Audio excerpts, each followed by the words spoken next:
Let's write cinema story. बागी franchise का नाम सुनते ही दिमाग में क्या आता है कि साउथ की फिल्में उठाओ, उसमें टाइगर को डालो और खूब सारा मारधाड़ दिखाओ और बेच दो। और बागी 4 में इस फॉर्मूले को छोड़ा नहीं गया है।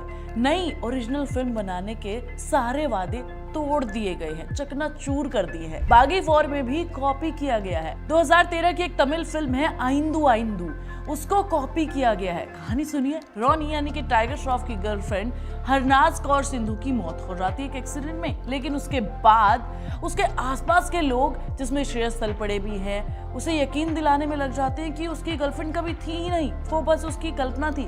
अब रोनी पागल हो जाता है भैया, गुस्से में आ जाता है और फिर एंट्री होती है फिल्म के असली विलेन की, यानी कि संजय दत्त की। कहानी वही है जो तमिल फिल्म में थी। यहाँ पर हमें कुछ नया नहीं देखने को मिला है, लेकिन सवाल यह है कि क्या लोग फिर से वही पुराना चबाया हुआ रीमेक देखने जाना चाहेंगे क्या? क्योंकि आजकल ये सारी चीजें ओटीटी पर आसानी से मिल जाती है यार।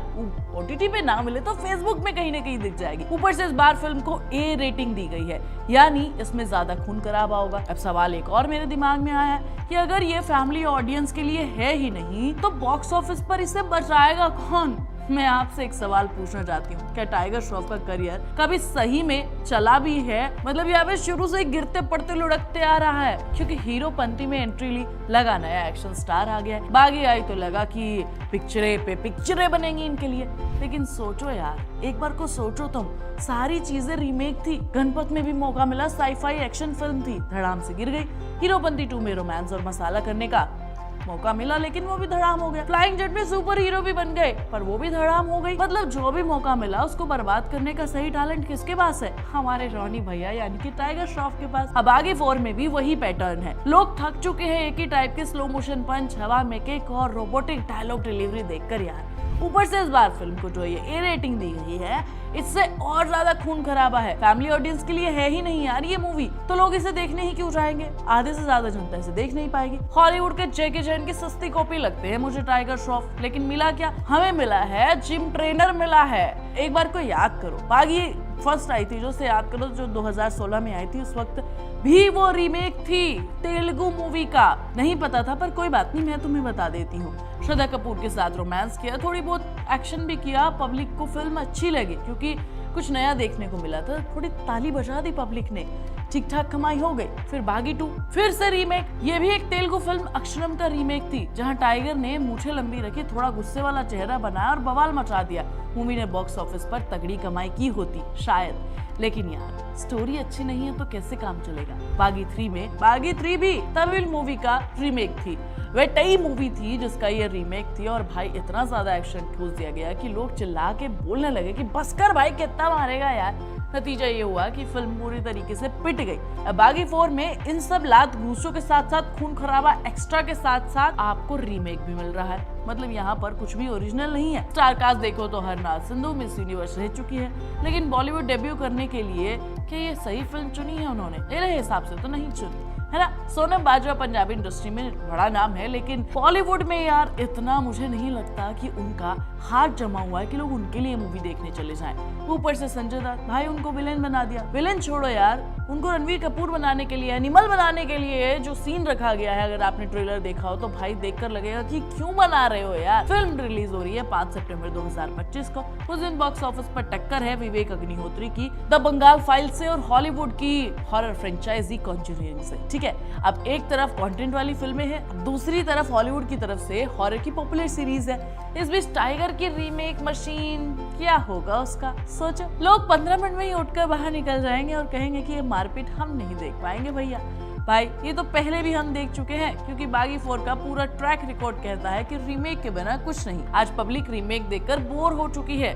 तो दोस्तों सवाल आपसे है, बागी 4 टाइगर श्रॉफ के करियर को बचा पाएगी या फिर ये फिल्म उनका करियर दफन कर देगी? मेरी मानिए ये बॉक्स ऑफिस पर गिरने वाली है, क्योंकि रीमेक और थकाऊ स्टोरीज, टाइगर की वही पुरानी मारपीट वाली चीजें अब नहीं चलने वाली है। यानी कि बागी 4 के ऊपर पहले से ही लिख दिया गया, फ्लॉप है ये मूवी। समझ रहे ना आप मेरी बात को? मैं तो मेरे एक वीडियो में मिलूंगी, तब तक तुम चैनल को सब्सक्राइब कर लेना, वीडियो को लाइक और शेयर करना, और प्लीज बेल आइकन दबाना मत भूलना। 400 करोड़ रुपए, हाँ जी पूरे 400 करोड़ रुपए, इतनी बड़ी रकम में रामायण बनाई जा रही है। ये बजट सिर्फ भारतीय सिनेमा के लिए ही नहीं बल्कि पूरी दुनिया की फिल्मों के लिए एक शॉकिंग फिगर है। सोचो, एक रामायणा की लागत सुपरमैन और जुरासिक वर्ल्ड जैसी हॉलीवुड जो फिल्में हैं उससे भी कहीं ज्यादा है। लेकिन यहाँ एक बड़ा सवाल उठता है, इतना पैसा क्यों लगाया जा रहा है? बताती हूँ, रुको जरा, पहले समझ लो कि हो क्या रहा है उस पूरे के पूरे सीन में। रामायणा वो कहानी जिसे भारत के बच्चे बूढ़े बिना किताब खोले भी सुना सकते हैं, वो महागाथा जिसे रामानंद सागर के टीवी सीरियल ने घर घर तक पहुंचा दिया था। अब उसी कहानी को अवतार और बड़ी फिल्मों के तरीके से पेश करने की कोशिश की जा रही है। नितिश तिवारी का सपना है कि रामायणा को सिर्फ भारतीय सिनेमा में ही नहीं बल्कि ग्लोबल सिनेमा में भी अपनी एक पहचान मिले। इस कोशिश में हमारी असली आत्मा कहीं खो तो नहीं जाएगी। सोचिए, जब रणबीर कपूर के रूप में स्क्रीन पर राम आएंगे और यश रावण बनेंगे तो ये कास्टिंग ग्लोबल लेवल पर कितनी प्रभावी होगी, कितना इम्पैक्ट डाल पाएगी। रणबीर कपूर जिन्हें वेस्ट जनता जानती ही नहीं है, और यश जो केजीएफ की वजह से इंटरनेशनल पहचान बना चुके हैं, और हनुमान के लिए सनी पाची को चुना गया है जो भारतीयों के लिए 6 बजरंगबली के मास वाइब ला सकते हैं।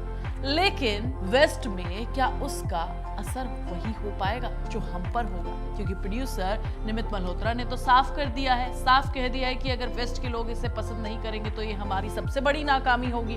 मैं इसे भारतीयों को खुश करने के लिए नहीं बना रहा हूँ। मतलब साफ है, रामायण चाहे भारत की जड़ों से जुड़ी कहानी हो, लेकिन उसका असली परीक्षा जो होने वाली है वो लॉस एंजलिस और लंदन में होगी, ना कि अयोध्या या फिर वाराणसी में। यहाँ पर कंफ्यूजन साफ झलकता है। फिल्म वेस्ट को अट्रैक्ट करना चाहती है, लेकिन स्टार कास्ट और इमोशनल एंगल अभी भी इंडियन ऑडियंस पर टिके हैं। तो असली सवाल ये है कि क्या ये फिल्म इंडिया को खुश करने के लिए है या फिर वेस्ट को इम्प्रेस करने के लिए है? और क्या ये 400 करोड़ का रिस्क हमारे लिए नहीं, एक सपने के लिए लिया जा रहा है, या फिर वेस्ट को खुश करने के लिए लिया जा रहा है? इतना पैसा सिर्फ रिकवर हो पाएगा या फिर नहीं?